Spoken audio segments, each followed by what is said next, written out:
Huge investigation at the PGMOL as they're trying to find out how the referees allowed 4 goals to stand at Old Trafford. This is the ArsenalVision post-match podcast. My name is Elliot Smith. You can block me on Twitter, Yankee Gunner.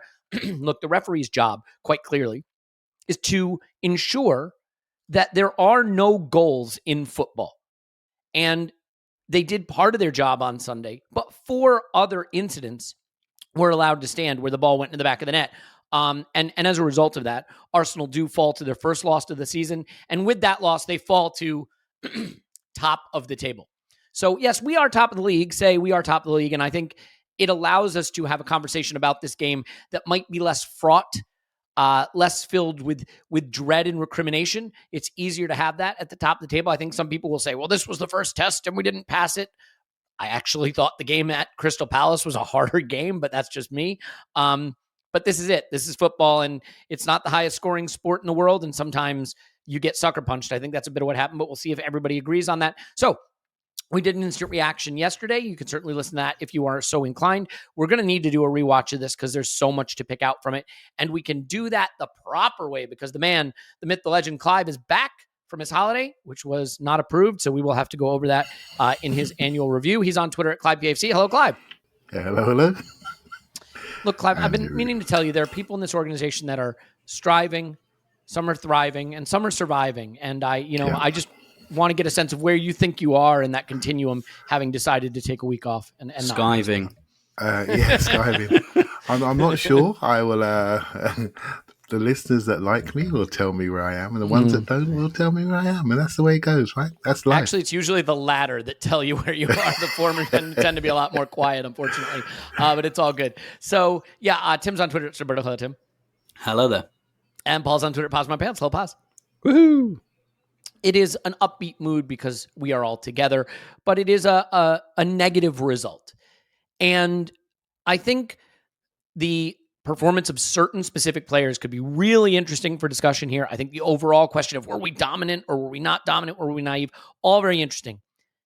I just want to put the VAR moment at the top of the podcast because it is such a big thing to discuss and influence the game so heavily that I think once we do that and can move that off the table, we can have maybe the more interesting conversation about how we played and where the flaws were and where the strengths were. So, Clive, because you're freshly back, I will start with you. You know, I love my boy Martinelli. I don't know if you know that. I don't know if I've ever made that clear. And so for him to get that goal in that fixture to open the scoring, obviously I was, let's just say, happy, and it was being demonstrated in my home in various very visible and verbal ways. But the scary thing about any goal now is that there's a chance it's not going to stand. And I knew the minute that ball went in that they were going to be looking at that challenge at midfield. So before we talk VAR, just quickly, Clive, can we at least celebrate a lovely ball from Odegaard, a beautiful take from Martinelli on the run, and a sensational finish that, even if it doesn't count, does count in the sense that it took the skill and the endeavor to do it. And this is a player that's on the up, and we should be excited about what that moment tells us for what we're going to continue to see from these players, because the ref took it away, but it still happened. You know what I mean? It still happened, and it was a lovely pass from Saka, just to save you from the listener. Saka, thank you. Mm-hmm. Yeah. A lovely pass from Saka. It was Odegaard's foul, and it was Saka's pass. Yes. Yeah. And he went through, and he just, I don't know what he did. He just bounced that in, and like all of us, we're seasoned watchers now. We will hopefully score, and as he accelerated onto it, we were pretty sure he'd score. Is that a fair comment? He seemed to just sweep it away, and you can always tell with strikers. And I always say, I like to break it down, how you approach it, how you shake your body, what's your stride pattern? Are you reaching? Do you get your body around it? I look for all those small details, as the listener knows, and he just bounced that in, and it was going in no matter what they did. Right, and so his first touch was great, wasn't it? Yeah. So he's arrived. Right, he's now a man. Right, he has arrived. He is now. We used to sit back a couple of years ago on this podcast looking at Mane and Salah and think, crikey, we wouldn't mind a couple of those.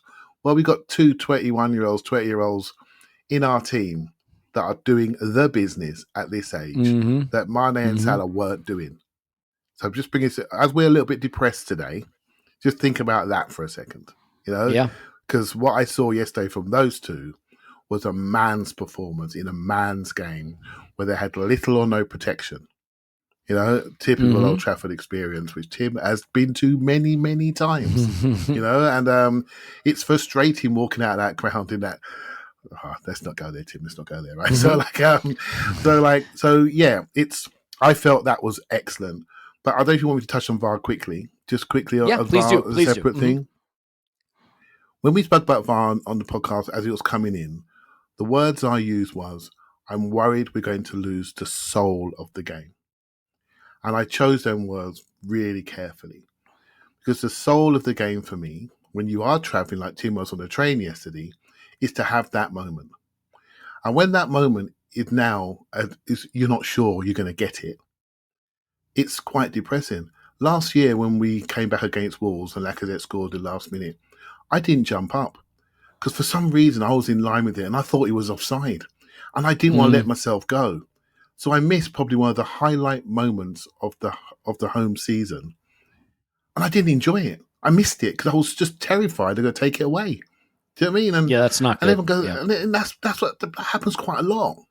And that to me is the soul of the game. Once you start to impact the very moment by which you go to a game to see those special things that you can't do, your body will never be able to do under the speed and the pressure by which they are performing. And that's taken away and almost like you're finding reasons to do it. That to me is the soul of the game. And that's why there's a lot of football fans out there that are watching lower league football, non-league football, women's football, other football, because this form of the game at the top level, despite its exploding, doesn't suit everybody. It doesn't suit everybody. And that soul of the game for me is that statement. It's becoming really, really true, particularly this weekend. I was a giant proponent of VAR because I felt that in a digital age where even the people at the ground could glance at a cell phone and within 20 seconds of a goal being allowed or disallowed, know the call was wrong, really hung the referees out to dry. It was a farce, and it wasn't a good situation for the game because games were being decided by clearly wrong calls that everyone knew were clearly wrong within 25 seconds. So I thought just giving the referees a chance to see a little more clearly and make the right call, that makes a lot of sense. What's astonishing to me is, like,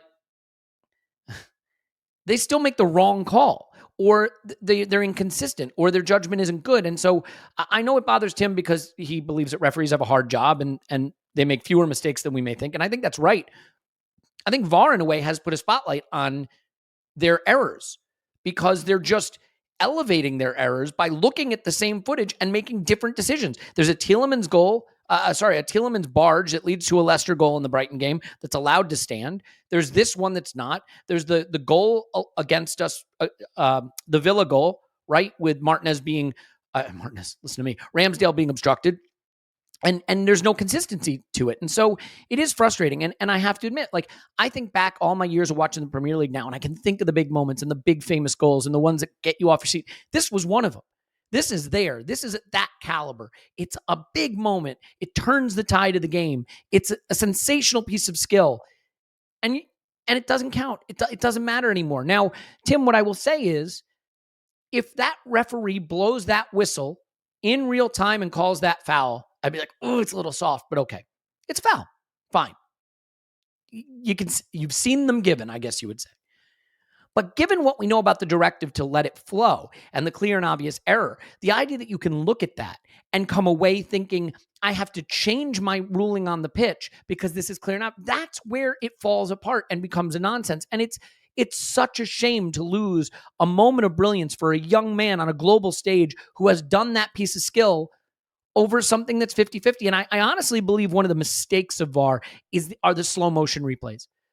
Because any contact, when you take out the context to the speed of the game, can look like a foul. But in real time, what you realize is Eriksen sticks a leg, he's starting to go down, there's a little bit of light contact, and it can be, you can let it flow. And he did let it flow properly. Then you slow it down and look at it at 1/100th speed, and suddenly you've got contact as a foul. And I don't ever want to hear again, Tim, about the blood and thunder of the Premier League, and that it's a contact sport if this is what we're going to get treated to. Yeah, definitely. It's leadership by ratio. It actually reminds me a little bit of certain governments at the moment. I won't say which one, but float a policy out there, see what people on Twitter say. If they react angrily, U-turn. And that's that. Basically, what you're seeing is on this whole subject of VAR, there is no leadership. And how you can tell there's no leadership, first of all, and this has always wound me up. At the beginning of every season, we see every season there's some new directive that they bring in that lasts 2 weeks, and it's really stupid. Like a couple of years ago, there was something about pulling up fouling at set pieces, which for me, I think it should be pulled up more. So then, like, there were no goals scored from set pieces, and then it just went away after 2 weeks. And what you're seeing is this happening with VAR as well. All the examples you've just highlighted in that West Ham goal and things like that, what that shows you is that there is not a shared understanding at all between the officials, between the VAR, about the threshold. Now, obviously, there is subjectivity baked into all of this, which is another one of the reasons that VAR just, for me, doesn't work in the sport. But of course, clear and obvious, that's still a subjective baseline. But what you shouldn't be having is wild variations from game to game. Like, I didn't really complain about the Ming-Saka thing, penalty against Villa. I didn't really complain about the Villa goal because I was very much like, yeah, okay, but I want, I don't want VAR at all, but if we're going to have it, I want it low intervention. And those are 50-50 decisions. I mean, maybe not the Saka Mings one, maybe that's a 70% decision, but it's like, fine, I'm okay with that not being pulled up. I really am. And then this is pulled up 4 days later, and it's like, well, what's going on? And then you look at Cucurella having his hair pulled off a couple of weeks ago, and that didn't meet the threshold, but this does. And the goal West Ham had disallowed on Saturday, where it's just absolutely insane. It's just and what that shows is the referees are being hung out to dry. They were always going to be hung out to dry by VAR for the reasons you said, but they're being hung out to dry even more because they're not being given a clear directive. And then, like you say, this thing about we're going to let it flow unless the point of the actual game is achieved and a goal is scored. Yeah. What is up with that? And that shows you that they haven't thought about it. They haven't talked it through. They haven't thought things through to their logical conclusion. It just it's harebrained. It's just let's do this. And then for 2 weeks it happens and everyone goes mental and they go, oh, fuck, let's stop doing that. Let's do this. Oh, no, everyone's going mad. Let's stop doing this. And it's stupid. It's just a complete lack of leadership. They're just briefing, though, Tim, aren't they? They're briefing the TV people. They're briefing reporters, and they're getting it out there. But there's no measurement. It's still an interpretation. It's an interpretation of an incident in each individual game. And each individual game had its own temperature, as you heard me say a million times. So what have we just said? A new directive. They briefed the coaches, briefed the journalists. Rubbish. It's just rubbish. It'll soon go away. It'll soon go away. It's almost like when you read about government policy in the Daily Telegraph before it's announced, and it's like, why is it in the Telegraph? That's not how you govern a country. And the thing is as well that again, obviously, even with the subjectivity, that is a ludicrously low bar, low threshold to get involved. And what that means and what that West Ham goal means, I've always been nervous about celebrating with VAR, but if those goals can be disallowed, that usually you still get a good sense. You're like, okay, all right, there might have been a little incident there. Maybe I'm if I'd been a Villa fan on Wednesday night, right, I'd have waited with that celebration because I had a sense that that might get pulled up. But I went mad for that Martinelli goal. Very unfortunate because I was right next to the United fans, and I didn't even. It was such a nothing incident that I didn't remember. I was when they put it up on the screen, being checked, I was like, what? I didn't even remember the incident, and it's just if that's being disallowed, that means every single goal, bar none, that is scored is up for doubt, and that is that's a ludicrous and very unhealthy situation. And somehow, in a country whose football is supposed to be known for being more physical, we have arrived at the moment where contact equals foul in all situations, and that doesn't make it, or I should say, not all situations, because it's not evenly applied, but the shame of it too is, let's be honest, the first goal in a football match is a very, very significant goal usually because it changes what each team wants to do, especially in a case like this where United were subsequently going to spend an hour under the cosh, essentially, right? The spaces tighten up. Suddenly having a lot of penalty box possession but can't find your way through. They can play on the counter. Think of the Spurs game last season. That penalty is given and then a red card. You give Spurs a lead and a man advantage. There's no team in the Premier League that's going to kill you more with that situation. And so I think, look at United. United are a pretty effective counterattacking team. I thought they were ruthless. They deserve credit for that. But if we get the first goal, and what a sensational moment of brilliance of a goal it is, that matters. But Paul, the beautiful thing about it is, despite it being taken away, it was the moment that still changed the game, because up to that point, we had been pretty passive, sitting in a low block, and I don't think we looked very confident or very comfortable. And then we started to push them back, press them, possess it, move the ball around, move their defenders around, and suddenly there are chances being created. Suddenly there are openings. There's Saliba on the penalty spot. There's Odegaard from about 6 yards out. There's these are not all right when they happen, but Jesus missed the far post, and Saka we had a really, really good corner kick that results in Saka being wide open in the box, but just a lot of bodies, and he sort of tamely rolls it instead of smashing it. There's obviously the Martinelli header. If De Gea doesn't make that save, think of the game we could have been talking about here for Gabriel Martinelli and Bukayo Saka, who also assists that chance. It spurred us to life. And I do want to spend some time. We will get to things we got wrong, but let's spend some time celebrating the things we got right.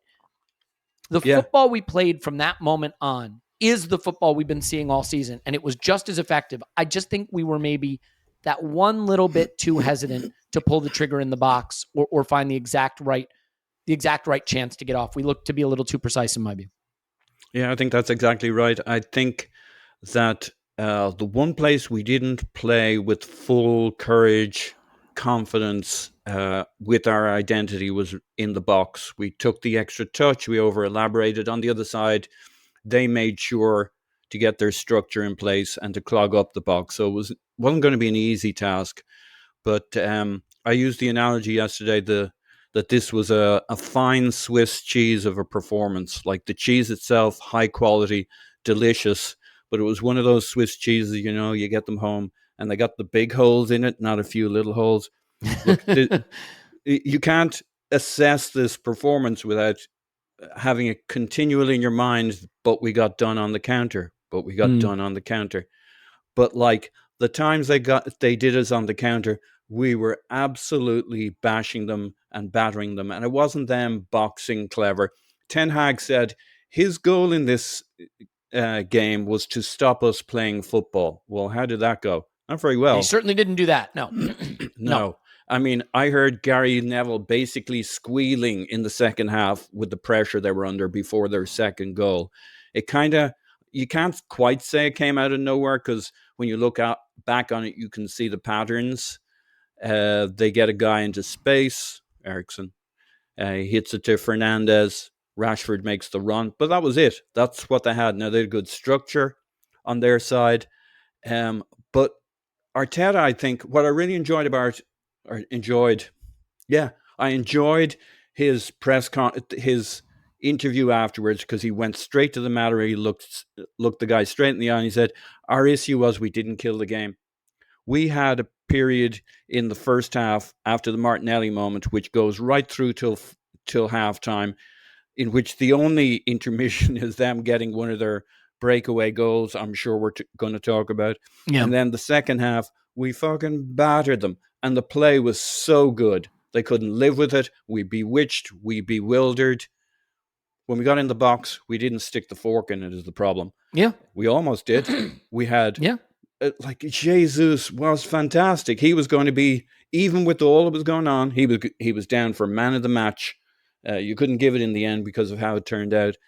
In general, the patterns of playing out from the back was brave, courageous. We don't always play out from the back off kick-outs, but we did. We played out, we played through, move after move in waves. They literally couldn't live with it. What they did was they shrank back into their box, clogged it up, And yeah, we struggled a bit to, like, that's what we got to learn. When you have them on the rack for that long, it's like the Germans go into Russia. The supply lines get extended. Napoleon, same mistake. Supply lines get extended as they push on to Moscow. You leave it too long till you get there, your supply lines is stretched out. That's an interesting point. Yeah. You start putting so much pressure on the opposition deep into their defensive third, your attacking third, into their penalty box, and by now the stat is out there. Don't get the goal. And don't get it, and you're getting sucked higher up the pitch, and you're getting sucked further in chasing it, and you're starting to lose sight of that threat behind you, and you're starting to lose sight of the exposure that you have, and you don't get close enough to Eriksen the 15th time, the 16th time, because you're all about, Jesus, we're so close. We're so close. Yeah. And the stat that there's a stat going around, but I prefer to do it at 15 minutes. From 15 minutes on, we had 47 penalty box passes to their 9. I mean, we just lived in the penalty box. And by the way, I said this on the Instant Reaction. It wasn't them boxing again. clever. No. This was not what they wanted. Sure, they thought the result may come from a counter, but they absolutely were not just sitting there playing clever. We had them fucking twisted. And I want to say this because there are people that'll be screaming it. The number of penalty box passes you have isn't how you win a football match. That the score is how you win a football match, and they scored 3 and we scored 1. But Clive, there's a few things here that I think are notable. To Paul's point, just the amount of pressure that we were able to exert on them, and just the number of times like Jesus would win a 50-50 or even a 60-40 he wasn't favored for, or the number of times Bukayo Saka was able to take the ball past 2 players, 3 players, 4 players, right, turn them and go, but just never got that next ball quite right. Maybe Odegaard wasn't at his scintillating best in that critical final third space, and so it didn't come. But the player that I think is going to get a lot of discussion in this is Sambi Lokonga. And I thought Sambi had an interesting game because on the ball, I thought he was great. In a way, I thought he was all the things we don't get from El Neni. He was turning. He was progressive. He was carrying the ball past the first man. He was strong in the duels. He was good at distributing. But off the ball, maybe he wasn't always blocking that passing lane when Eriksen dropped in deep or Fernandez dropped in deep to get the ball. And if you're going to play our system, the minute you lose possession, you have one of two choices. Shut down the passing lanes or commit a tactical foul, or you're dead. And Manchester United were able to get it right just a couple of times. And I think Sambi's off-the-ball understanding may have been an issue. So do you think that the first inquest in terms of where it went wrong, setting aside where it went right just for a minute, is in the appreciation of the off-the-ball work that Sambi had to do? Do you think maybe Zinchenko's in there? What's your appraisal of how they were able to find some of these openings that they exploited? Yeah, so just a bit of context. Obviously, I landed from holidays literally the moment they scored the goal. And then I came back and watched the second half. And I was pretty upset by Sambi. I don't know why. I just thought I was looking for something to blame. I'm a bit upset, full stop. Right? Yeah. You lose to Manchester United, you got to blame someone. And then I watched the whole game again and the second half again, right, today, right? So, and I've got a different view, right? So, amen. It's a collective thing. It's not a single person thing, right? It's a collective thing. Our distances weren't good. We've been very good at squeezing the pitch, not just vertically but horizontally. And I'm afraid your boy was a big factor in the first goal. It didn't squeeze Martinelli, inside. Yeah, it didn't squeeze inside. And so whatever we decide to do on that first goal, if Sambi goes to pressure the ball, he jogs up, doesn't really pressure it aggressively, right? So, and then from then on in, we're now reacting to everything. It's kinetic change stuff, right? If your defenders are jumping out, they're jumping out because somebody's not there, right? So that's why they're jumping out. Not jumping out because they get bored. They're jumping out because we've got a hole. And that's what Gabriel had to do because no one squeezed over. I better go and deal with it. And everything thereafter is a reaction to the very first thing that went wrong. And so I started to think about what Sambi needs to do. And the second goal really highlights what he doesn't do very well, right? So I don't know if you guys have played squash, right? So in squash, there's something they call controlling the tee, right? And the tee is the part of the court you want to control. And every time you knock the ball, you want to get back to the tee to control the rally, right? I always look at the sixth position as controlling the tee. You want to get the ball knocked off, quickly, but don't leave that middle T, because that's how you control the game. You don't carry That's a it into superb wide analogy. areas. Yeah. You don't carry it into wide areas. You control the T, right? So that's what El Neni does, boringly, right? Boringly, but he doesn't leave the middle because he understands the positional discipline required, right? So what Sambi does, I've got to be consistent here. I should say it's about Daniel Ceballos. He feels himself a little bit and he likes to travel with it. He likes to stroke it, travel it. By the way, he had some excellent periods in this game. And I mean excellent. Yeah. Top draw stuff, right? But he doesn't get back to the tee quick enough.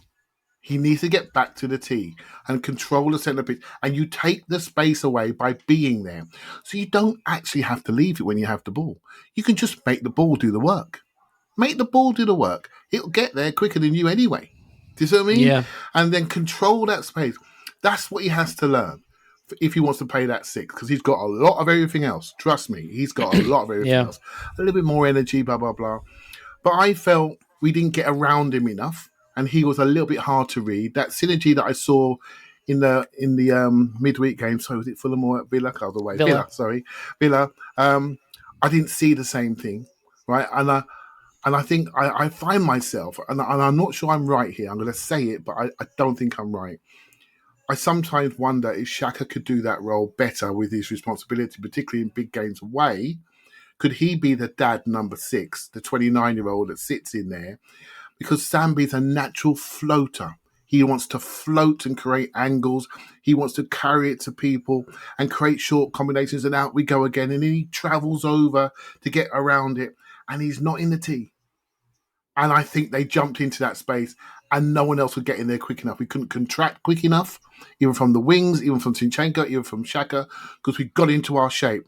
And you guys, you look at your stuff, and so do all the listeners. Our average position shape now is the same every single week. So you can literally draw it. You could draw it now every single week. We're looking like City or almost. And we know where people are. So if you lose it there, we can't get back. And I think teams are going to be looking at this. And we got to be careful about our offensive distances when we have the ball. We have to think what happens when we lose it. So I don't know if that makes sense. I drifted a little bit, but that's what I saw from the game. I think that's it. I think that's absolutely it. And oh, by the way, I mean, speaking of City, they batter Villa and they get a 1-1 draw because Villa get one turnover. City are out of position. There's a great finish by Leon Bailly, right? They're ruthlessly efficient with their one chance, and it ends 1-1. And that's just the reality. I mean, I said this all preseason that I thought we were going to be a much better attacking team, but be ready. There's going to be games where we get done on long straight balls through the middle, right? That we see ourselves get exposed because we don't get the counter press quite right, or we don't have the positioning quite right when we lost the ball. All these goals come from turnovers that didn't need to be turnovers, really. Changes of possession where we don't switch on. And like that first goal, Martinelli switched off. Sambi's not in the right space. Gabriel tries to foul the guy, but doesn't get enough of him or the ball to stop the move from developing. Zinchenko makes the wrong decision to come central, and Antony has a good finish. I mean, the interesting thing is Manchester United had 3 chances, basically, and they were ruthless with them. And there's luck involved, too, because the second goal, if Ben White doesn't clip that ball, I actually think Ramsdale saves it. So, it's just one of those days in some ways. It's tough, right? Because this is so much better, but also familiar. And so I'm sympathetic to the people who are like, it feels very familiar. And I also think you have to be willing to look and say it's so much better. Because it's better, but it's familiar. Like those two things can live side by side. And Tim, in terms of, picking out, like, could Sambi be better in space, or he was the reason we didn't win, or Odegaard wasn't at his best, or Zinchenko, like, you also have to stop and say, well, wait a minute. For 75 minutes of this game, we were the dominant force. We did push them back. We did create more chances. We did control the territory. We did make their life very uncomfortable. And, oh, by the way, scored an opening goal that should have been allowed to stand, and then, the game goes from there. And we did equalize. At 1-1, you could only see one winner, in my view, and it was us. So if we're going to pick on Sambi, or if we're going to pick on Odegaard or Zinchenko, those players were on the pitch when we deservedly outplayed United to 1-1 at that point in the game. And I think because we were buoyant and because we were in that attacking mode, maybe there's a switch off. The second goal is like, it's a long straight ball and Sambi turns the wrong direction and suddenly they're in. It lands in just the right place where only Rashford can run onto it and Ramsdale can't come to get it and White can't get across and Sambi can't use his pace. Like, it's sometimes those balls are played. Saliba can't use his pace. Thank you. Yeah, Saliba gets turned the wrong way. Saliba can't use his pace. All these Gabriels and Sambi, Saliba, like, come on, help me out here, Arsenal. But Tim, so I guess when you look at this between better and familiar, right? Familiar being, oh, we outplayed United and lost 3-1 and, we were naive and we got exposed, versus better, right? We dominated possession, created the better play and more chances. Where do you find yourself falling? On the better side or on the it feels familiar side? Yeah, a little bit of both. When I came out the stadium yesterday, it felt familiar. But with a little bit of distance and clarity, I would say better. It didn't, and I know we've seen this before at Old Trafford, but it didn't feel like sterile possession to me this time. I know we did this a lot in the Wenger years, for example, but it didn't feel like, United. Horseshoe of death. Yeah, and to a degree, like, yeah, United didn't want to dominate the ball in this game, and I've seen all the stats about how many long passes they've been doing in the last 3 games compared to the first 3 games, and Erik ten Hag has realised that that's really the only way he can play with these players, and so, by the way, he's going to fall into the Emery conundrum of, oh shit, do I not play my style with these players, or do I keep persevering with my style and just wait until I get different players? Like, it's, but fuck them. That's United. I don't care about them. But I did think better. Like, I don't think that United entirely wanted the game to go like this. I think they did want to drop back. I think they did want to hit us on the counter. To be fair, they make a good substitution by bringing Ronaldo on, because then they put Rashford into a wide area. And I think they saw, look, when we did the Palace rewatch, right, and we were talking about that 5-5, and you look at where the gaps are, they're behind the fullbacks. We all know that. Palace knew that on the first game of the season, and to be fair, they've got Zaha, so they play that way anyway. But they were pinging that, but that's where we leave the space. That's where we're vulnerable. But at the same time, we've brought Saliba into the team. And I loved, for example, in the Villa game, the way that Ben White was pressing onto Digne and forcing Digne to hook the ball down the line, because they were confident that Saliba would go and clean it up. Clean it up. On this occasion, he didn't quite. And also, I think, I'm not going to say anything more on Sambi, I don't think, because I think Clive nailed it. But you can see that, like, that's an important position, and we've become just a little bit destabilised there, which you can understand when your 2 main guys who play there get injured.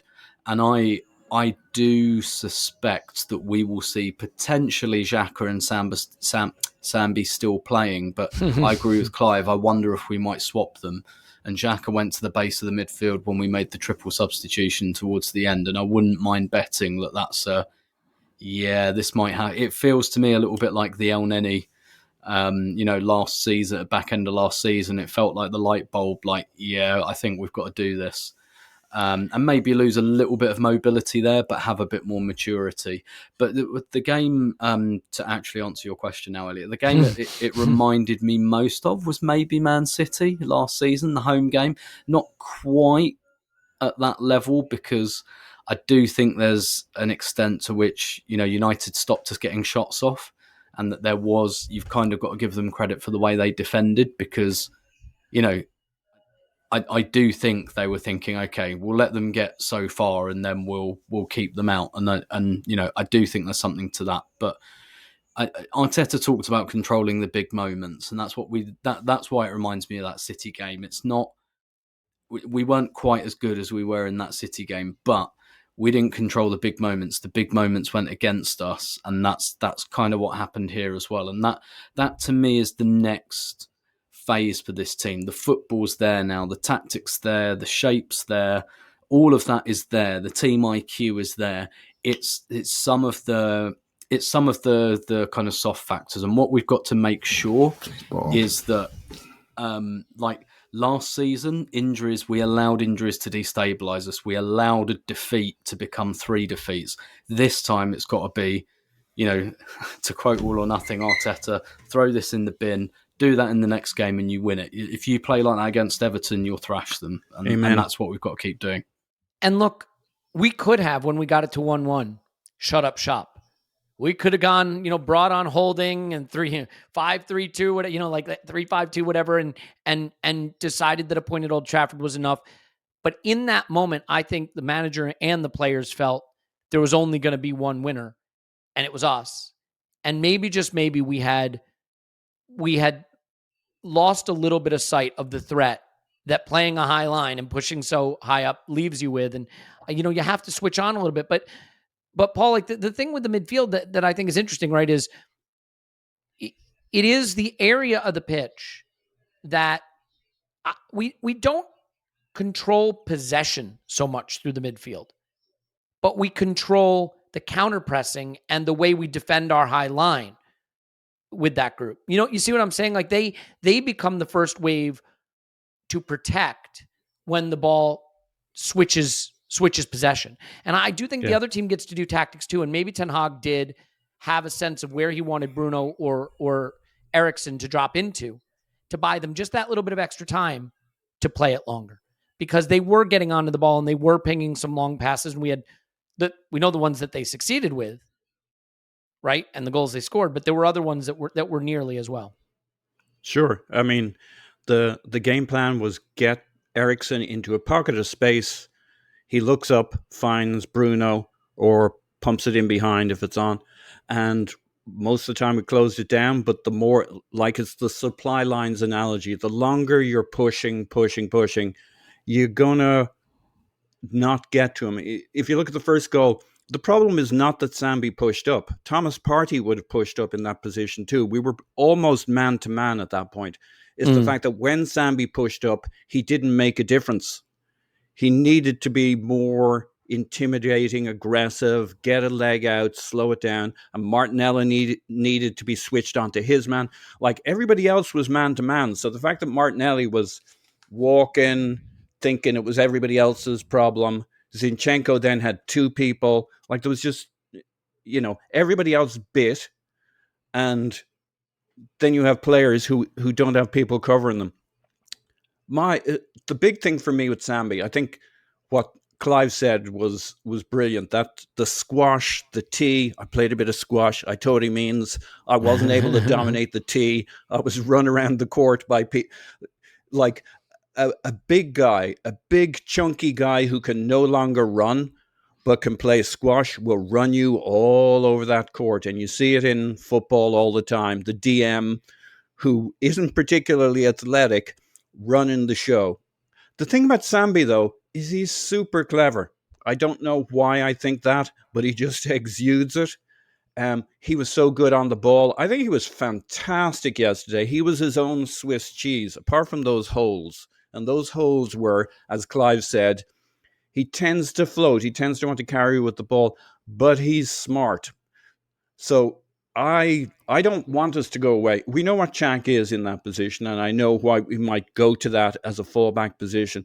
But if we had brought in a new guy, we'd have to adjust to him. We had to adjust to there was a while El Neni was not very good as a DM for us. Everybody else made their adjustments. Sambi needs to get smart here about his out of position stuff, about when you go, when you don't go.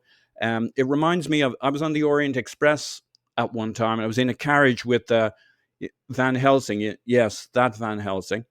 And I was chatting to him, and I asked him, how are you so good? Because he's basically a DM for the team fighting the vampires, right? I'm like, how do you do that so good at your age? Right? He was in his 60s, and I'm like, he turns around to me, he just looks me straight in the eye, and he says, some vampires we fight, some we flee. Decision making, Elliot. You know what I'm saying? Yeah, that really brought it home for me. You don't chase them into your lair.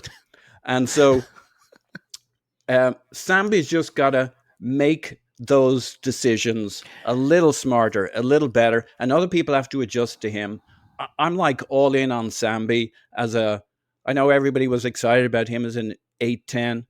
Look, he's naturally the second pivot, but he's smart enough to learn to be the sole six with some support. And Sambi dropped in a lot. So that's what I hope we do. I know I'm projecting a little bit. And I know everybody's like, no, let's not do that again.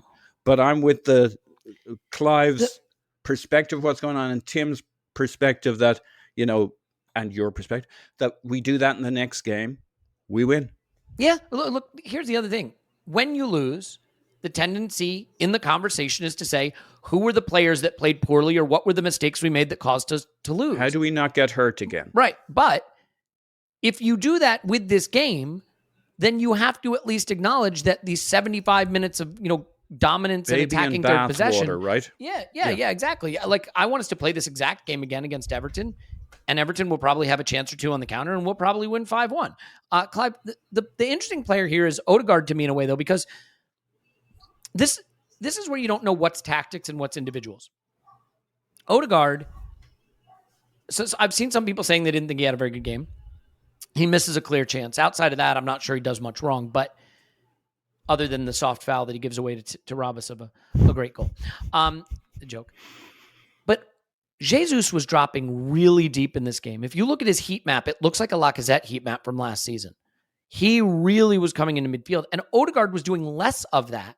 And I wonder if there was an instruction, if there was something that Mikel felt Odegaard could exploit in the way United defend, or someone he wanted Odegaard to be positioned against, and he could bring Jesus back. Jesus did brilliantly when he dropped deep, right, to collect the ball and drag us up the pitch. It's incredible how he does it. But I thought it was noticeable that he was a little bit further from goal in this game, a little bit deeper. And that may also contribute to why, with all the advanced possession we had, we maybe didn't feel we had the focal point in the box. The irony is the goal we get, there's Jesus right on the penalty spot, right, contesting a challenge, and it falls to Saka for the goal. So how do you think about the game Odegaard had and maybe the extent to which he and Jesus swapped some responsibility with Gabriel Jesus dropping so deep so often? Yes, I thought Jesus was unbelievable. I actually Fantastic. thought he was the best. Yep. I thought he was the best player on the pitch, and it wasn't even close for me. Right, so the stuff he was doing was a joke. He got fouled 8 or 9 times, I think, Elliot, and I read it earlier. I'm not sure which it is now. And the McTominay tackle, that was insane, and like he should have been on a yellow earlier. I don't know how that guy gets through games. It's unbelievable. I think to me. Man United made 13 fouls, and 8 or 9 were on Jesus. So if you want to know who's the one, who's the man, it's him, right? And his heat map, I just checked it as you were talking. Well, he's everywhere. He's literally left, right, centre, deep, high. I haven't got a problem with him at all. My only worry with him is, please just look after yourself, mate. Every challenge isn't the last challenge in the history of mankind. There'll be another one in a minute. Look after yourself because we need you. We really need you. And you are literally, apart from that big bloke in Manchester City, for me, he's the most transformative centre forward in the league. It's just incredible what he's done to the club, the belief, the fans. In a strange way, there are many people that believe in Arsenal more now after the defeat than they did after the 5 wins, right? So, and because of what we did and how we did it in this game. But for me, Odegaard, I thought, I've noticed with him, if the build-up to a game is not perfect, he is not perfect. When he's hot and he's fit and he's ready, not coming back for his national break, if he's carrying a knock into a game, he's never tip-top. He played really well, but I thought he epitomised a little bit where we went wrong. There used to be a Wenger saying, he used to call us, sometimes we are a bit playerish. And remember that saying, playerish? We used to play about a bit, look for the perfect goal, don't take the shot. I thought we were a bit playerish around the edge of the area. I thought there was an opportunity to be more direct. I thought he got out of that by taking shots. He scored goals. I'm not going to over-critique him. And some of the stuff we did in this game was just unbelievably technical and quick and fast and brave because they were coming studs up for us. And he was all part of that. But I felt when we got around the edge of the area, I felt we didn't just want to beat them. I thought we wanted to paint a beautiful picture while we did it. We wanted to announce ourselves. And there's something in all us fans and in the players. We know we're good and we want to show you that we're good. And we're desperate to show you that we're good. And that desperation left us open and maybe made us made some bad decisions. There's something that come out of it all nothing for me. The number one thing that come out of it for me was emotion and love. There's an emotional group here, and there's a lot of love within it. And they are desperate to share a lovely moment together. You can feel it. When Saka scored that goal, they wanted to go and get another one. They just didn't want to even celebrate it. If you notice, sometimes when they score, they stay together a little bit longer and they talk and they discuss what they're going to do next. I wish they'd have done it on this occasion. Stand there. Think about what you're going to do next. Calm the F down. Calm down. Don't let love take you places that you can't recover from. It felt like that to me. It really did feel like that to me. And I could see it developing. When you watch it again, trust me, when you know it's going to happen, you can see it coming. We are desperate to do so well that we actually hurt ourselves. Do you know what I mean? And got punished for every mistake that we made. So I think I've got a better perspective now a day later. But that's how I felt from rewatching today. And but you know what? You can't criticize. Take you places. You can't criticize a team for wanting it as much as we do. That's exactly what we want. Exactly what we want. Yeah, I mean, you can have all the love in the world, but you still have to do the work. You still have to have the focus. And I think like a great example, right? You can have love, but you still need shaved privates. You still need it. Sometimes even more. I just had my 9th anniversary. Of course I love my wife. Still have to put in the work. And that means using the Lawnmower 4.0. And you should use it too, because it's going to do the work for you. I was talking to some guys last night, hanging out with friends, got around to talking about Manscaped, as you do.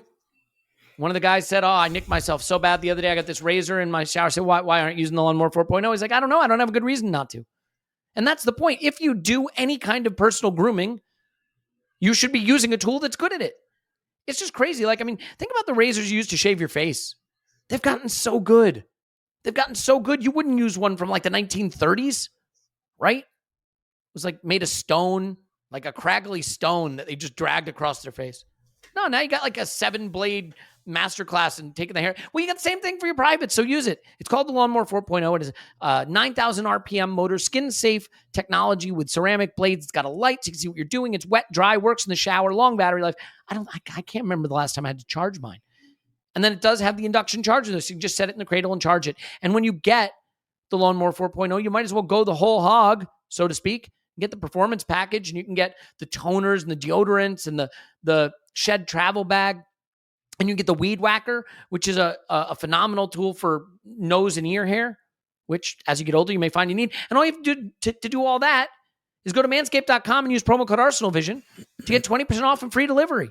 20% off free delivery with promo code ArsenalVision at manscaped.com. That's 20% off with free delivery at manscaped.com. Use promo code ArsenalVision. Celebrate a new season of the beautiful game with your new beautiful balls, is what it said I have to read. It is what it is, guys. Guess what? Champions League soccer is back, streaming on Paramount Plus. 9 months of heart-stopping, hold-your-breath exhilaration starts September 6th with the biggest stars, top teams, and craziest fan bases across Europe. Watch every match from the group stage through the knockout rounds as Benzema and Real Madrid defend their title against Liverpool, Man City, Chelsea, PSG, Barcelona, and more in soccer's biggest club competition. So don't miss a single sweat-soaked second of regulation time, stoppage time, and extra time, and stream every match of the UEFA Champions League live starting September 6th exclusively on Paramount Plus. And the Europa League, which starts this week with star-studded club Arsenal Football Club playing FC Zurich live on Paramount Plus. Come on, it's an Arsenal podcast, people. And last but not least, if you're building a great team, you need the best talent. The way you get the best talent is to use Indeed. That's right, 3 of them today, people. We're growing. We're all growing together. Indeed is the one hiring platform where you can attract, interview, and hire all in one place instead of spending hours on multiple job sites looking for candidates with the right skills. You can do it all on Indeed. Look, you know about Instant Match. You know about assessments. You know about virtual interviews. But let me remind you about Instant Match. Candidates you invite to apply through Instant Match are 3 times more likely to apply to your job than candidates who just see it in search. With Instant Match, as soon as you sponsor a post, you get a short list of quality candidates whose resumes on Indeed match your job description, and you can invite them to apply right away, and you only pay when the candidates who match your must-have requirements apply. So, with Instant Match, you can start hiring fast. Join over 3 million businesses worldwide using Indeed to hire great talent. Indeed knows that when you're doing everything for your company, you can't afford to overspend on hiring. Visit Indeed.com/Blue Wire to hire now. Go to Indeed.com/Blue Wire. Indeed.com/Blue Wire. Terms and conditions apply. Cost per application price is not available for everyone. Need to hire? You need a dealer! Is that enough of that? Indeed. Nailed it. Tim. I have a criticism of Mikel Arteta. Get out. Mikel Arteta. Burn the witch. Triple substitution that I didn't like. It's not any of the individual players or any of the individual reasons. All the players that came off, maybe there were some fitness concerns. All the players that came on, they need to get minutes because they're going to be important because we're getting to the Europa League and they're going to be playing. I don't necessarily have a problem with any of the changes. I do think suddenly you got guys out there who have literally never played, in Viera's case, in a cauldron, down a goal. Everyone's shifting. Martinelli's going to wing back and Viera's going up here and Xhaka's dropping back. And like, I just feel that, forget that we then conceded the third. Forget that. I still really believe the group on the pitch was going to solve it and we were going to get the second. I really felt like United were still not coping with us. And the time it took us to come to terms with the switch, the triple substitution, I think just took the game away from us. And it's not because any of the guys that came on were particularly not good or that I don't understand the rationale behind any of the individual swaps. It's the trio of them at once in that situation felt destabilizing. So tell me why I am wrong. No, excuse me. I completely understand that. Like, I don't necessarily think you're wrong. Let's start with what I think the rationale was for it. First of all, yeah, I think all of the players that came, well, two of the players that came off, fitness concerns, 100%. Probably a large element to which it was predetermined that those players were not going to be able to finish the game. I always think Sambi was going to get hooked, basically, just because probably at a stage where 90 minutes is probably a bit much for him at the moment. And, 75 and then switching Xhaka to the base of the midfield for the last 15. Again, probably unless he was having an absolute stormer, I think there was an element to which that was always going to happen. Now, I take your point and think probably if Arteta could have his time again, he might stagger those substitutions over a period of 10 minutes. But then again, I think there's an argument that that's even more destabilising and that actually you might as well do all three at once and then it takes 3 or 4 minutes rather than you do one, it takes a couple of minutes, you do two. Like, do you know what I mean? Like, I do think there's a logic to doing them all at once rather than doing 3 of them in 6 minutes, for example. I think the other reason he did it was because he rolled the dice at Fulham last week. Like, the moment they scored, Eddie on for Tierney, and it worked a treat. And I think there was an element to which it was a repeat action. It was, well, this worked last week. I appreciate it wasn't a triple sub, but he did the same thing with the shape of the team, went through it at the back. This is obviously something they worked on, as Clive said on previous podcasts. It's something they went to in pre-season a couple of times. Clearly, this is their plan B at the moment. This is their kind of, right, we're going for it.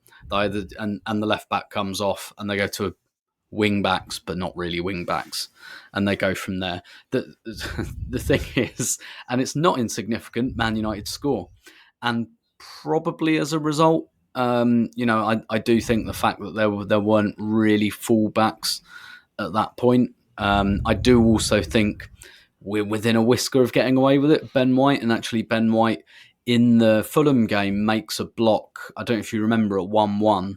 He makes a block just after we equalise, and it went for us. And then literally a week later, very similar, we left ourselves a bit open. We didn't get away with it this time. So I think generally speaking, if again, it's the same, it's almost like an analogy for the performance. If we keep doing it, I think we'll get rewarded more often than not.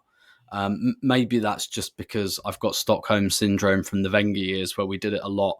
And my impression of that time was, sometimes it didn't work and it sucked, but quite often it did, and it's kind of a numbers game as well. So I do think there were some pieces to this. I guess more my overall concern is if you look at the last few games, we have been letting teams back into the game when we've been on top. We conceded against Fulham when we shouldn't have. We conceded against Leicester when we shouldn't have. We conceded against Villa when we shouldn't have, when we were on top. Now, on each of those occasions, we were able to score straight away.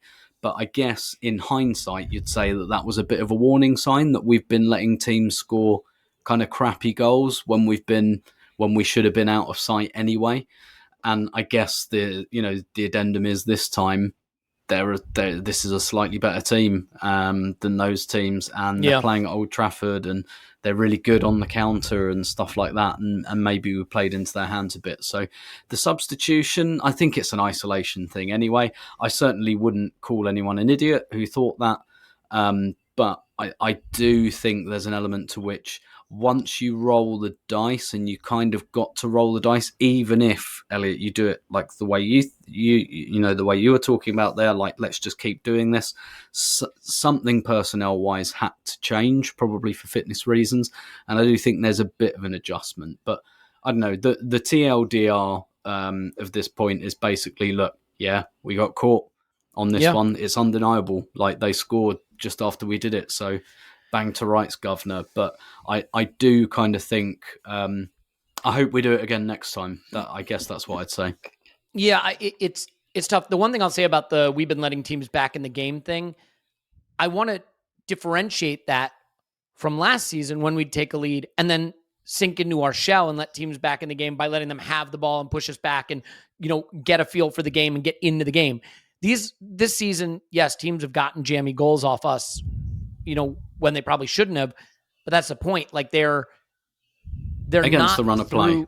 Yeah, they're against the run of play. Exactly. They're not through allowing them back into the game. Like, the Villa one's a weird corner kick that maybe shouldn't have stood. And I don't have as much problem with that as what we were doing last season, where it felt like we got too passive in the game state when we had taken a lead. So, I mean, Paul, I will get your take on that period where we played with the subs. The thing I'll say about their third goal, it's really clever, right? Because it's the late run from midfield that fools the offside trap. And you can't be offside, obviously, from your own half. So it's a free run. But at that point, we're playing suicide line, right? Like, the defenders are standing on the halfway line. And anytime you do that, you better be confident of being able to win a straight sprint with the opposition player, because they can't be offside then. You can't hold an offside line at the halfway line, an offside trap at the halfway line. You just can't, because they can take as deep a run as they want and just run into the opposition half as long as the ball's launched there. And so that's a dangerous game to play, and we got burnt. But do you have a sense on the substitution? Maybe not. Okay. Maybe not whether it was smart to make. How about how they played? Because I think Viera had an interesting cameo. Yeah. Look, I'll say quickly on the subs, what I wanted was for us just to do the Eddie sub. You're suddenly much more into your microphone, and while I love hearing your sonorous voice, yes, I'm looking at Tim there. Perfect. And he's like, I can only see like his ears with the microphone. I'm like, maybe I'll do that a little bit. I'll bring it a little closer. I mean, if you want to block your face, no one's going to complain, but I still want the vocal level to stay consistent. Sure. Yeah. So, like, I just wanted the Eddie sub, right? Do what we did last week. Now, there may have been some realities there that somebody had to come off, but I would have loved 5 or 10 minutes of, let's just give them one more problem in the attacking line and keep everything else was functioning so well. Whoever needs to come off right now, bring him off. If that's Odegaard, if that's Zinchenko, whoever's hitting that wall, keep as many moving parts the same. Now, maybe there were multiple things going on at the same time, and if I were the manager in that spot, I would have done the same thing. But that's footballistically. Just give me the Eddie sub for now. Make 3 subs, 2 subs in 5-10 minutes time if it's not doing what I thought it was going to do. Look, did anybody see Match of the Day, the Troy Deeney analysis? Man, I saw some really shit Roy Keane analysis about about the points, and someone, I can't remember who it was like, Gabriel Jesus just needs to score goals. He needs to come here and score goals. Like, why didn't he score goals? Like, thank you for that, sir. I will be consuming. Who's just resigned from the being Burton Albion manager, and so I think they might be bottom of League 2. So, mate, on your way, son, on your way. Yeah, Jimmy Floyd Hasselbank with the. I hope you enjoyed your Sky Sports subscription. Gabriel Jesus should score goals. Bravo. Yeah. Sorry, Paul. Go ahead. Well, that wasn't where I was going with this. Very, very frustratingly and disappointingly, I think Troy Deeney might be a top-notch analyst with a smart mind and ability to elucidate his points eloquently. You wash your mouth out. I know. It was very, very painful for me. I wanted him to be a Dumbo. He's really smart. Anyway, well, he carved why? that. Did he say something nice about us? No. His point on that was like, that's a situation in which when there's no pressure on the ball, this is the, isn't it Fernandez pumps it through to Eriksen who makes the run. When there's no pressure on the ball, you got to drop.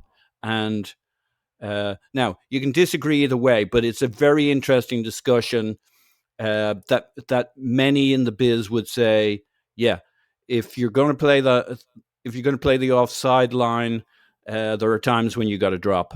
And like if they get it just right, juste bien, as they say in the French Goldilocks, and they did, they're going to have you on toast. Even Eriksen will outsprint you because he's going in one direction. And we obviously didn't get it right. He's actually in their half when the ball's played. So actually he might be taking advantage, or it might have been of his motivation that you can't be offside in your half. But by the time the contact comes to the ball, I think he's like 5 yards, 3, 4, 5 yards into their box. Certainly Ben White is, and he's just past him. And as Clive's saying in the comments, it's a split-second decision, so I wouldn't beat anybody up over this. It's good analysis, though, right? And what it really highlights is the real issue: no pressure on the ball. And if there's no pressure on the ball with Fernandez and Eriksen and those guys making the runs, Rashford suddenly confident, they're going to get you a couple of times. So you got to get the pressure on the ball. But that's kind of back to my point earlier, picking up on what Arteta said, which is when you have all of that play, all that dominance, and you don't score, your supply lines are going to get stretched. People are going to not press at a key moment, and you're going to get done. Really, you could boil this game down to, we battered them and we didn't score and get ourselves in front. And when we got back to level, we didn't score again quick enough because we were so front-footed and dominant. If they just escaped a couple of times with those guys, we were going to get hurt, and we did. It is one of the oldest truisms about football. You have to make your periods of dominance count. Yeah. You have to. And, I mean, ask Manchester City about that with their 1-1 they just got against Villa. Ask Liverpool about it in the game they played against United. You know, I mean, this game felt to me a lot like the way Spurs beat City. You know, they just hold on enough, and then the moment comes, and they're absolutely ruthless with it. United deserve credit. They had 3 openings, and they were as good as you can be in executing in those 3 moments. And we had a lot of moments where we were in the positions we needed to be in, and we weren't as good at executing. So, but I would rather be the team that's got 70% of the game spent in the attacking third with the belief that I'll find my way through than the team that gets, 3 openings in a game. So it just depends how you want to view it. And if you want to view this as we were naive and we got caught and it's familiar, like I said, I cannot argue with that. The thing about who we are at the moment, I firmly believe this. I think we are a totally new proposition. Yeah. I think we are an attacking force. I think we are a force for possessing the ball, pushing teams back, and causing them all kinds of problems. I have no doubt this is not the last time this season we're going to see ourselves getting caught out at the back. And by the way, not to be doomy, but like there was a moment there the last 10 or 15 minutes I thought it might go to 4-1 or 5-1 because we were starting to get really stretched and really, really want to show that we could get back in this game, and we were not minding the shop. And like that, when Xhaka slides at the touchline and misses it, I mean, it's one pass and they're in to Ronaldo, and thankfully the pass isn't good and Ramsdale gets there. But so I think we rode our luck towards the end a little bit. Clive, do you have any takeaways from the sub performance? I think the one people have their eye on is Viera because it's our first look at him, and I think there's some encouraging stuff there, but I also think reading too much into it might be a mistake. No, I think he's going to be the best player in the world. Like I normally do. Well, no, but we knew that. So did this change anything about what we already knew? No, it just confirmed it for me. And so basically, on the subs thing, full stop. Mm-hmm. Again, I watched it today, and not to sound like Paul, I watched it today, and actually we lost our shape before the substitutions. Interesting. We were ragged almost the moment we scored. And the point, the point Tim made, which we haven't really dwelt on, is the key point, which is about our maturity, and how we react in moments of positivity and negativity. that is the last step for this team. It's not about ability anymore. It's not about physicality anymore, because we've added that. We've even added a little bit more wisdom with the two, 4-time league winners into our first 11, right? But they're starting to recognise it, and that maturity to manage the last step to overcome one of these big games, particularly away from home. It was close, and we didn't quite have it. And I think that is the key thing. I did a pre-season podcast with Andrew, and he said to me, "What do you hope for this season?" And I did say, I want to see as maturity in our thinking, how we play, because I haven't forgotten Newcastle and Spurs away. I just haven't forgotten how that felt and how immature we were on those occasions when the emotion was high. The emotion was high yesterday, and we didn't quite have it again. So that's the next thing we have to do. We're 6 games in, and a couple of home games we've had have been so emotional. They've been so amazing for like Fulham at home. What are we talking about here? Villa at home. I've been at those games before. They weren't like this. So there's a lot of emotion around. There's a lot of it around. And our ability to manage it is the key thing. So while shape had gone before the subs, mate, honestly, it started to be a bit more basketball, and the subs came in, and we never got a chance to see it because literally first attack from a throw, they're scored. I mean, literally from a throw-in. I mean, So we never even got a chance to assess what it's going to look like. So on Viera, just briefly, I think, when we were winning every single game and we had that first 11 all out on the pitch, nice and fit, playing once a week, I sort of said the solutions for our season are on the bench, because we're going to hit a rock in the road, and we'll be looking to those players on the bench and seeing what the solutions are, what they can do to evolve this team tactically, because we're going to need a different face. And this guy is going to be a big part of that, because he can play. You can see he can play our football.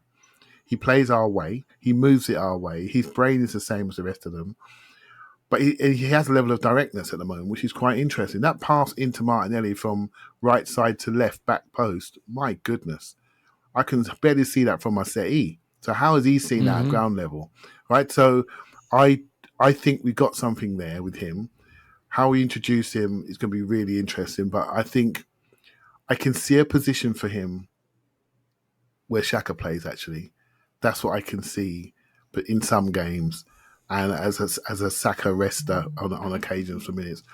But I can't help but feel we've got better 8s than Xhaka, even though he's doing brilliant, but we don't have a better 6 than Xhaka at the moment, if you see what I mean. And I just think, I'm torn, Elliot. I'm torn because we should be developing young players, and you can't develop them unless you play them. So if I'm picking a team for my life, I'm putting Xhaka at 6. If I'm managing Arsenal Football Club, managing assets and managing our future development, should we just keep doing what we're doing and make sure and let Sambi learn live on TV? It's a debate, right? The problem I still have with that, and maybe these are old, outdated opinions about the player, but there was one moment where Xhaka picked up the ball and I hope someone will remember when this was. He picks up the ball, he gets the ball in a tight space just short of the midway line, the halfway line, and there's a counter on there. There's space. He can't drive through the hole. Like there's 2 players on either side of him. There's room to go through it or to make that progressive pass, but just the agility and the tempo there. Does anyone remember this moment? I was halfway through the first half, I think. Mm-hmm. And again, go ahead, please. Mm-hmm. Sorry, mate. Please. Xhaka's been brilliant. There's no drama here, right? He's been question. Brilliant. Mm-hmm. But in the end, players' form will choose the team. And if Viera comes into this team and starts doing stuff that we all like, we'll select it. We'll select the team for the manager. Don't worry about that. Everyone will do it. Yeah. And say he has to play. That's the nature of the beast, right? And we'll be shuffling people around. That's what happens, right? And so we haven't paid $5 million for him. There was a real fee for this player. He was brought in to play, And when he got bought, everyone's saying, "How did Arsenal pull that off?" That's who. Mm-hmm. That's a great. Tim's nailed it brilliantly in the comments. Ben White, 50 million quid, right? Sleeper comes in, 6'100", runs like the wind. You got to move people about. Completes 97% of his passes every game. You got to move Ben White out 10 yards to the right, son. On you go, because this guy has to play, and it's going to happen again. but it's up to the players to do it. We can't do it for them. They have to perform on the day. And this is coming. It's just a matter of when and how, what the steps are, right? So that's it. And I thought Arteta made some good comments in his post-match comments. Like, I think, we said, this is the game we want to play this game. We played our game, and if we play, we believe that because they were asked, will this hurt the confidence? Will this be a setback? He's like, no, because we know we put in the performance. We played our game. In the big, at this level, at Old Trafford against Manchester United in the Premier League, the big moments decide the game. What were the big moments for us? A beautiful goal disallowed by VAR, a header from Martinelli that's brilliantly saved by De Gea, a clean, clear chance for Odegaard that's sliced wide. What are the big moments for them? One lapse in concentration off the ball and they're in, and they score all three of them. And that is it. And Mikel said we lack the discipline to defend certain spaces. And I think that is it. That is the thing he's still got to get right. But there's so many patches of this that are good. Tim, in terms of that issue of like a Viera coming in or someone coming in, do you think we're going to find that out soon? I mean, we've got Zurich coming up. I imagine Viera might be in line to start that game now. We're going to get a look, maybe at like even a Marquinhos, because there's just not a lot of players to start these games. But we're going to get a look at like a Viera. And if there's a level up that Mikel thinks we can go still, he may be one player that has a look at that. I do want to answer Clive's one point, though, about Xhaka at 6 versus like a Sambi. In most games, I still think it's how we control and progress the ball. And I do think that Sambi did a good job of that in this game. And so not every game is going to be away at Old Trafford, right? Home to Everton, for example, I still want the guy who's going to control and possess the ball and move it up the pitch. So I'm fine if Partey's not available, and he might be with Sambi starting. But do you think Viera has a chance to put himself into the frame through the Europa League, or is that a stretch? Yeah, definitely. And this is where we're going to get the benefit of the Europa League that we didn't get last season. So Sambi, for example, he can play 6 in Sambi should 100% start in number 6 on Thursday night against Zurich, because he needs to relearn the position, and we can do that for him in a game that's of lower consequence that we should control, and let's face it, we should win. So that's the advantage. And like I've said a few times, this Europa League campaign, it's so condensed. The games are pretty much every week, so it's not like when it used to stretch out into mid-December and it was a game every 3 weeks. If you're in the Europa League team, you get a nice rhythm of games now. And like Sambi is a player who should be playing those Europa League games, even if that makes us vulnerable to an injury there, because he needs those minutes, I think. Yeah. And for Viera, the same. What's really interesting to me about Viera, I've got, it's completely uninformed hunch, but I've got a hunch that really he's kind of earmarked for that Xhaka role. That maybe we'll let him learn it. Let him learn it in the Euro. I think it's going to be really interesting to see where he starts on Thursday, like where he starts, and whether it's Marquinhos on the right, whether once he gets fit again, Reece Nelson, Marquinhos share that right wing. Because effectively what Viera does at the moment is he covers for 3 of the absolute lock players in our starting 11 in Saka, Odegaard and Xhaka. If he was back up for only one of those players, and this is the weakness we had last season, if they don't get injured, he doesn't see any time. That's what happened to Sambi. The guys in his position didn't get injured, didn't get any game time until it came to an absolutely critical point of the season. And so if Vieira's only backing up one of those players, unless they get injured, he's not seeing any minutes. A, he'll get minutes in the Europa League. B, he's kind of backing up 3 of them, I think. And therefore, he's got more opportunities to stay in touch with the team. I'd really like to see him play in the 8 on Thursday night. I do think that there's an opportunity there, particularly if... Look, all of the evidence we have so far suggests that Arteta is not entirely convinced by Sambi, right? That's why we tried to buy Douglas Luiz on deadline day. Sambi's probably 3rd, maybe 4th choice for that left 8 role, and he was 3rd choice for the number 6 role, and we tried to sign someone else. So all of the available evidence tells you that Arteta, at the very least, doesn't think he's ready. Probably, if we're 100% honest and brutal about it, he probably still has questions about the player. And so he's got an opportunity to answer that. But so's Viera, because Viera should be looking at this and going, I can take him out of the team, and yeah, maybe we can switch to Xhaka at the 6, and I can have that role. But there is potentially, like, I'm not taking Saka's role. I might understudy him. I'm not taking it. I'm not taking Odegaard's role. Those roles are not up for grabs. But if I'm Viera, I'm thinking, okay, I can take Sambi out of the team by having a little switch, and that's what I think is interesting. There is an opportunity for him there, I think. Yeah, I would say this: we play 2-3-5. And that front 5, Saka, Odegaard, Jesus, Martinelli, I'll put them up against anybody in the league, bar maybe City. Maybe Liverpool's in there. I don't know. I don't know that they are. It's a little different because you'd have to put almost like Alexander-Arnold as one of their 5 in a sense. But, well, that Clive is typed, that's 4. That's a very keen observation. I have named 4 players because what I was going to say is, but the 5th is Xhaka. And he's done brilliantly. If it's Viera, if he's what we think he could be, an Odegaard on the left side in the left 8, now think of that 5. Viera, Odegaard, Martinelli, Saka, Jesus. The devastation you can have there, both in creativity and end product, is sensational. Now, there's a reason Xhaka plays there, because not only can he learn a position that may not be the perfectly suited position for him, but because he understands when he needs to drop into the left pocket of defensive space because Zinchenko's come into the half space. He understands when he has to drop back to help cover central midfield. He has a really good feel for where he needs to be. And oh, by the way, he is a leader. He is a leader of these guys.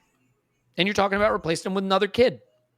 But it's a kid that gives you a lot of different dynamics, Paul. And that's there has never been a question in my mind that the next step up where we could go further into what we're able to do here is going from Xhaka to a more natural 8. That's not because Xhaka hasn't been playing well. It's just I think it's an opportunity. So is that Viera's, is that his position to go target and go get and make us better? You know, I think it probably is.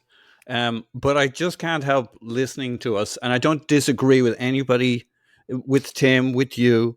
But it's like that scene in Monty Python where it's like, bring out your dead. And they've got, they keep throwing Xhaka on the cart. And Xhaka says, I'm not dead yet. I'm getting and better. The guy picks He is up getting a better, stick by the and way. smacks him over the head. Like, I love it because every time we say, you know, he's not, like, he responds. I don't know how he does it. He's a player of the season candidate so far, Paul. He's been brilliant. Yeah, and I picked him for some reason as my breakout player. Like, nobody'd ever heard of him.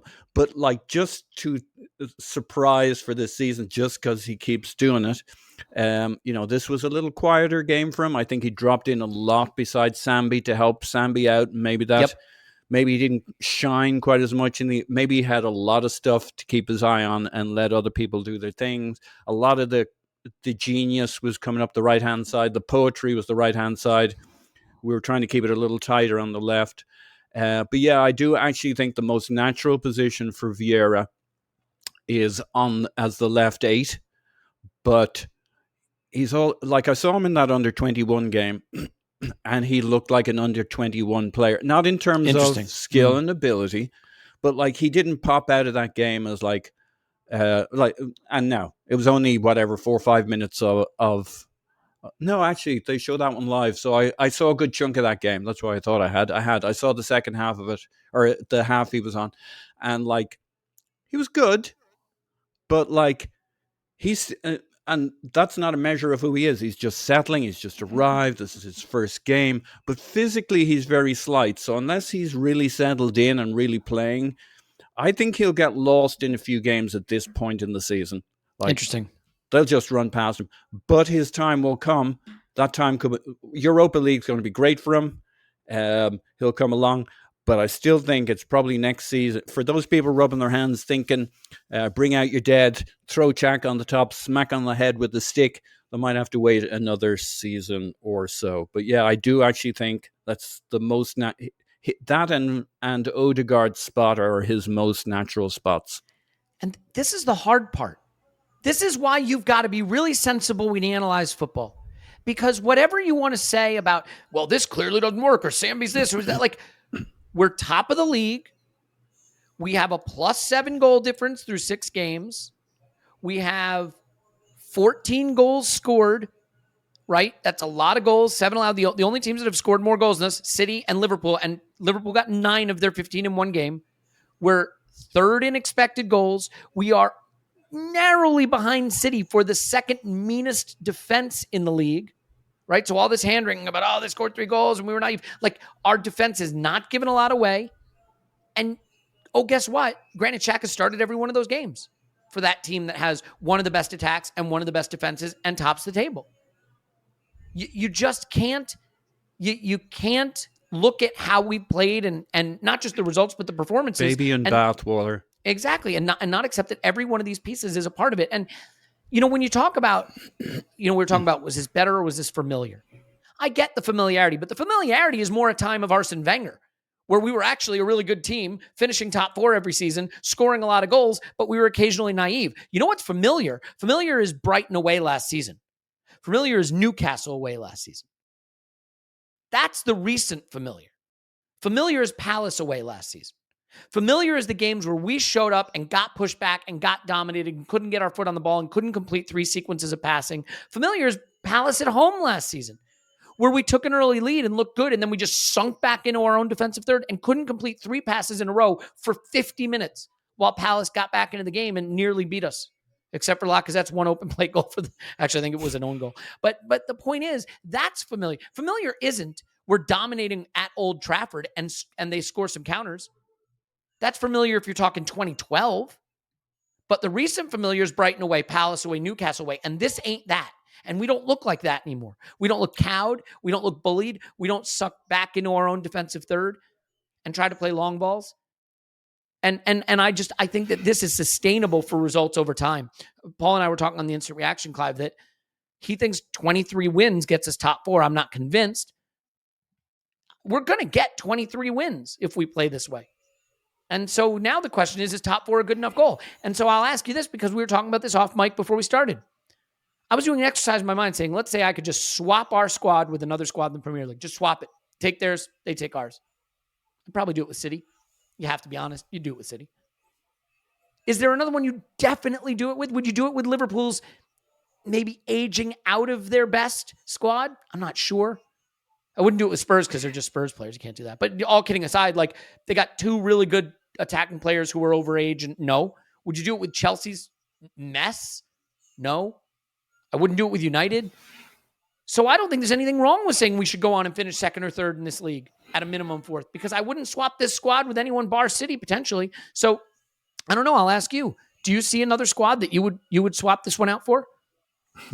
You can't ask an Arsenal man like me who supported it since the 30s. You mean to tell me you don't want those? You don't want those Chelsea players? You don't want to take all the Chelsea players? Come on. I as I said in the comments, right? Every time we lose a game, we try to retire Xhaka every time, and because what we're really doing is we're looking for developmental opportunities. That's what we're really doing, right? So we're looking at the team saying, how can we develop? How can we not let this feeling happen again? We're not going to lose 13 games again this season. I'm pretty confident of that, because I think we've added a level of robustness. I think we've ingrained our way of playing even more, right? So we're faster, we're more physical, we're more intense. That's been and our distances have been excellent. In this game, structurally, we were a little bit looser. And Manchester United did very well on the, my regain, retain thing, first 2 passes. The first 2 passes hurt us. We didn't respect their first 2 passes enough. They did a lot to foul us and stop us and counter-foul us. And in England, it's okay to counter-foul Arsenal, I'm afraid. That's what happens at Old Trafford. We have a history of this happening to us, right? So, and it really hurt us, and they didn't get the bookings to stop that happening. They did it the entire game, and then changed people, and then they did it. And that stopped us dominating the game even more, right? So yeah. I think we're a coming force, but I've been here before, and I've always felt we were 2 players short. I think almost for my entire Arsenal supporting life, we've been 2 players short, and how we manage that 2-player gap and the luck we have with injuries is the key to the season for me, because there are some teams which are built for now. There's a window of opportunity opening up for us if we layer on top this group. And I'm talking a serious window of opportunity. We need a bit of fortune to get to the next step. If we get to that next step in a very competitive league, which is the top 4, then watch this space. There's a real window here if we sign these players up, which I'm sure we will do. I mean, if you look at the trajectory of Martinelli and you look at what Jesus already is, and you look at what we think Saka can be and how Odegaard's been, suddenly you're like, we could have the best attack in the league or right there with City. There's a lot here for us. But Tim, let me just ask you one thing about frustration. Is there a part of you that wishes when we got that equalizer that we had decided to maybe just see discretion as the better part of valor, shut up shop for a bit, protect it? I think it would have been hard because the players were so buoyant at that moment and we had been so dominant that it would have been a very weird change to try to make, to play a little more within ourselves at that point. But is that the naivety that will bother some people, that you've got it back to level at Old Trafford, you've outplayed them? At a minimum, don't lose the game now because you've fought back to this point. You deserve to win it, but don't lose it. Are you okay with going to try to win it in a game you've dominated, or do you wish there had been a little bit more circumspection about the way we finished out the game? I mean, only in hindsight with what happened, yeah, of course. If you ask me to run it back now, yeah, of course. No, I mean, in that moment, are you thinking in terms of No, in terms of at the time? And look, I was in the stadium, had some drink. Yep. I was there shouting "kill, kill, kill." Not literally, you understand. That would I got chucked out for that, and rightly so. But I was like, right, come on. And in fact, when we scored the equaliser, I was almost like, get the ball out of the net and get it on the centre spot, because we've got them here. They're on the ropes. Look, yep. Yeah, and look, of course, in hindsight, the way it turned out, but no, generally speaking, and all the stuff we've done this season where we've scored quick fire goals or we've got back into games quickly, that's what we've done all season. And in the first 5 games, it worked a treat.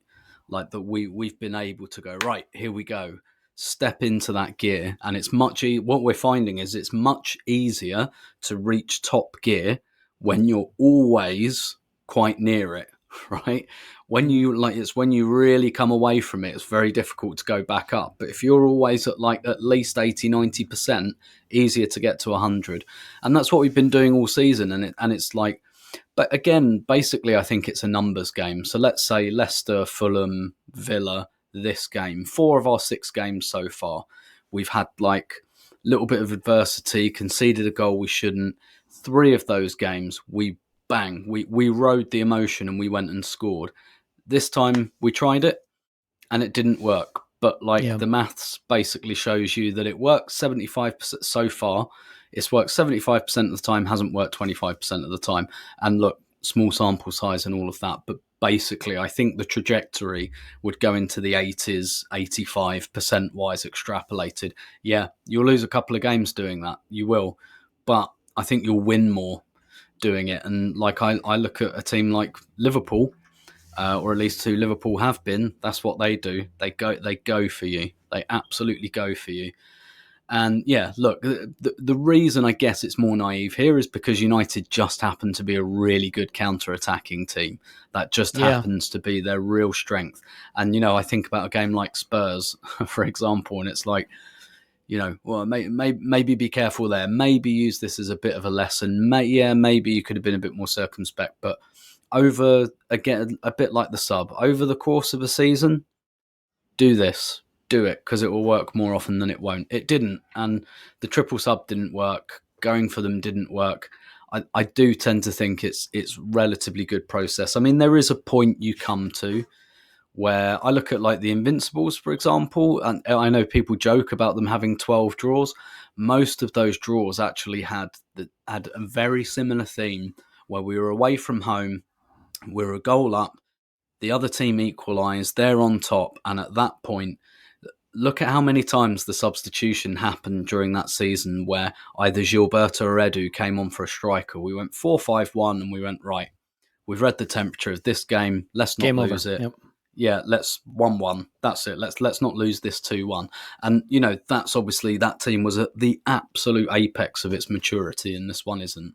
So, yeah, look, you kind of have to read a game sometimes. But honestly, even given that, my reading of this game was go for them, go for the throat. And honestly, I think maybe 7 times out of 10, it probably works for us, even in this game. Yeah. And like the irony is that 2003-2004 team finishes with 90 points, and that wouldn't have won a couple of the last few Premier Leagues, right? So like it's about point accumulation. And maybe that's why Pep struggles in the Champions, you know, quote unquote struggles in the Champions League. This football is about points accumulation, and it prizes scoring the goals over being super like indestructible at the back. Now, to be fair, Pep City always have one of the meanest defenses too, but that's because you restrict chances through having the ball. But like, I guess what I'm trying to say is this football is going to accumulate a lot of points, but there are going to be days where you get sucker punched, you know? Yeah, definitely. Like in the words of Mos Def, it's simple mathematics. It is simple mathematics. And let me put it to you this way. Which style or approach do you think is going to accumulate more points this season? The way we played against United or the way United played against us? You play 38 games playing that way. The way we play is going to accumulate more points. And that's the goal. It's not to win this game. Would have been nice to. And I think part of the reason there's some reaction to this that's pretty negative is, first of all, we lost a game of football. So, of course, and I get it, losing to them sucks. Losing them when we feel like we're better than them sucks. It does feel familiar. We lost to a lot of bad United teams the last few seasons, and that sucks. There was some stat that United have never in the Premier League era like lost at home when they've been leading at halftime. I think it goes back to the 80s, actually. And when we got it to 1-1, I was like, we're ending that. We just couldn't do it. A last quick question with Zurich coming up, though, Tim. You cannot risk this Premier League playing key players in the Europa League. But the one challenge of being a little short squad-wise means I don't know what he does. He's going to have to play some first-team players. So, Tim, do you have a sense of who the ones are to risk and who the ones are that aren't? Part of me thinks if we see Viera play right wing in the Europa League, that's actually going to be quite instructive versus if he plays in the 8. But I'm curious. I mean, how would you balance that? Because I don't think it's easy. No, it's not easy. I'm not that worried about it. Like I think basically we've not been in the Champions League for so long that we've really started to shit ourselves about footballers playing 3 games a week. When if we qualified for the Champions League, that's what they'd all be playing 3 times a week. And in fact, that's what most elite players do their whole careers. So I'm not, look, yeah, we might get unlucky and someone might pull a hamstring or get taken out or something like that. But I'm not honestly that worried about it. I do also think that, against PSV, the 2 games against PSV, I think we're going to have to be quite strong because they're going to be the ones probably who will challenge us to win the group. And the reward for winning the group, or rather, not even the reward for winning the group, the punishment for finishing second in this group is significant because then you play an extra round. You play the round of 32 and you play it against someone who's dropped out, I believe, of the Champions League. So it's a tough round of 32 game as well. Mm-hmm. So you have to win the group. That has to be the priority for me over It's and a really above. Good point. Yeah. Whether like 2 or 3 guys, it's probably going to be someone in the forward line. I'd probably say Martinelli on balance, just because he's playing really well anyway. I don't think, he had a couple of years due to the injury where he's not as overloaded as maybe Saka, for example. Well, the Smith Rowe injury makes it almost an assurance that one of them has to play too. Exactly. So, yeah. And really between Martinelli and Saka, I'd rather go with Martinelli.